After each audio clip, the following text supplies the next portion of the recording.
누가 그것이 맞느냐고 따지면 아니면 말고를 잘한다고 합니다. 욕도 잘해서 엄마는 이런 딸아이의 행동을 보면 걱정이 된다고 합니다. 안녕하세요. 좋은 관계를 유지하도록 다양한 정보를 제공하는 5월의 상담센터입니다. 심리 유형에 대하여 궁금하신 분은 더보기에 있는 동영상을 참고해 주시기 바랍니다. 오늘은 잔소리꾼 엄마에 대하여 알아보도록 하겠습니다. 사연이 길어서 요약하였습니다. 딸아이는 다른 사람의 눈치를 보지 않는다고 합니다. 다른 사람들은 어떻게 생각하는지, 어떻게 행동하는지 알아보고 거기에 맞추어서 행동하면 좋을 텐데 다른 사람이 뭐라고 하든 상관하지 않고 자기 하고 싶은 행동은 다 한다고 합니다. 그래서 욕을 먹기도 합니다. 말을 할 때도 조리 있게 논리적으로 말을 하면 좋겠는데 자기 하고 싶은 말만 툭 던집니다. 누가 그것이 맞느냐고 따지면 아니면 말고를 잘한다고 합니다. 욕도 잘해서 엄마는 이런 딸아이의 행동을 보면 걱정이 된다고 합니다. 커서도 저럴까봐 고민이 됩니다. 어떻게 해야 하나요? 딸아이 행동이 자기 중심적이라 걱정이 많은 어머님 같아요. 제가 보기에 이 아이는 열정형 같아요.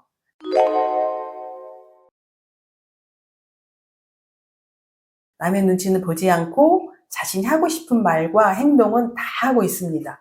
다른 사람의 시선도 신경 쓰는 것 같지 않고요. 그렇습니다. 아이의 행동 특성을 보면 열정형의 아이 같습니다. 열정형에 대하여 추가 설명을 하자면 다원재능의 열정형은 MBTI의 엑스트라 버전과 유사합니다. 에너지의 방향이 외부로 향하죠. 엑스트라 버전은 사교적이고 사람들에게 먼저 다가가는데 꺼리낌이 없습니다. 사람들과도 금방 친해지지요. 다운지능의 열정형도 이와 같습니다.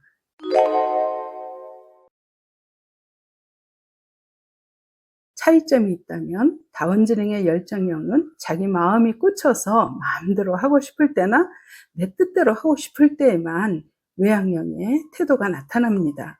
만약 관심받기 일이라면 무관심합니다.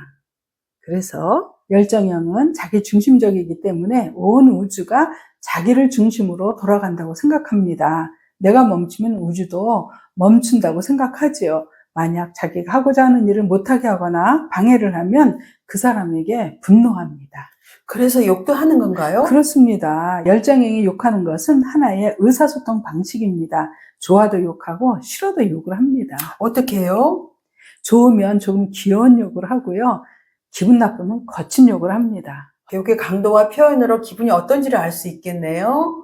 하긴 그래요. 제 주변에도 좋을 때도 싫을 때도 욕하는 사람들이 있어요. 그것이 의사 표현 중에 하나였군요. 그렇습니다. 열정형이 욕하면 무시한다고 오해하지 마세요. 기분이 엄청 나쁘구나 라고 이해하시면 됩니다. 이들은 욕이 의사소통 방식이기 때문에 욕을 하고 나면 기분이 풀리게 됩니다. 욕을 듣는 사람은 황당하지만요. 욕을 하고 나면 자신은 기분이 풀려서 아무 일도 없었다는 것처럼 행동합니다. 오히려 화가 풀리지 않는 사람 보고 뭐 그런 것을 가지고 그러냐고 쪼잔하다고 합니다. 이 어머님은 어떻게 해야 할까요? 어머님은 정보용 같아요.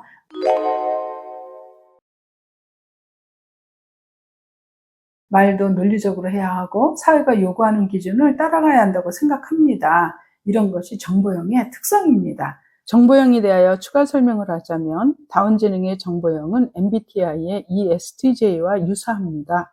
에너지의 방향은 외부로 향해 있으며 자신의 아이디어와 비전을 제시하여 타인을 이끌어갑니다. 차이점이 있다면 MBTI의 ESTJ는 장기계획과 목표를 뚜렷이 설정하고 관철시킨다면 다운지능의 정보형은 목표를 향해 가되 다양하고 창의적인 해결 방법으로 징검다리를 건너듯이 도달합니다. 그래서 정보형의 엄마가 딸아이를 보면 황당한 일이 많을 것입니다. 정보형은 객관적이라 다른 사람의 시선을 많이 의식합니다. 자기 마음대로 행동하는 딸을 보면 도저히 용납이 되지 않을 것입니다. 그러면 엄마는 자신이 가진 정보로 아이에게 잔소리하기 시작합니다. 아이가 들을까요? 잔소리는 어떤 유형이든지 듣지 않습니다. 특히 열정형은 더 심합니다. 잔소리는 행동을 고치는데 소용이 없군요. 그렇습니다. 그래서 어머님은 아이의 심리적 특성이 자기중심적이라는 것을 먼저 이해하셔야 합니다.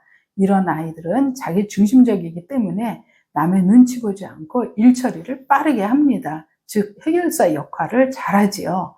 미사라의 어머님도 가만히 생각해 보면 딸이 해결사 역할을 했던 때가 생각날 것입니다. 그때는 아이가 든든했겠지요.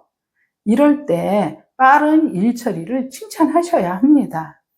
두 번째는 아이가 욕하는 것을 인식시켜 주어야 합니다. 자기도 모르게 무의식적으로 행동하는 것이니까요. 아이에게 너는 욕하는 것이 의사소통 방식의 하나이지만 그 욕을 듣는 사람은 자신을 무시한다고 오해할 수도 있단다라고 알려주어야 합니다.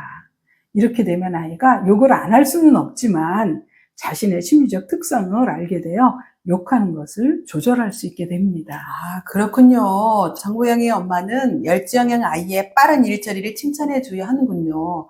성급하다고 야단칠 것이 아니라 빠르다고 칭찬해야 하는 거네요. 지난 시간에 열정형은 일에 대한 장단점을 정보로 제공하라고 하였습니다. 이 아이에게도 욕하지 않고 친하게 지낼 수 있는 정보를 제공해야 할까요? 아주 좋은 방법입니다.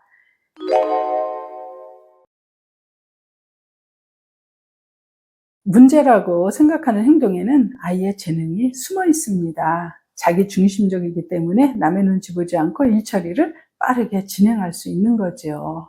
놀라운 관점의 전환이네요. 저도 학교에서 아이들을 다르게 보아야 할 것 같습니다. 아는 만큼 상대방이 보이는 것 같아요. 그렇습니다. 아는 만큼 보입니다. 여러분이 심리 기질을 알게 되면 나는 왜 그러는지, 저 사람은 왜 저러는지 알게 됩니다. 내 배우자와 자녀가 왜 그러는지, 바람직한 인간관계는 어떻게 해야 하는지 알게 됩니다. 더욱이 사랑하는 자녀의 성장을 위해 무엇을 어떻게 해야 하는지를 확실히 알게 됩니다. 이러한 통찰은 삶에 매우 유용하겠지요?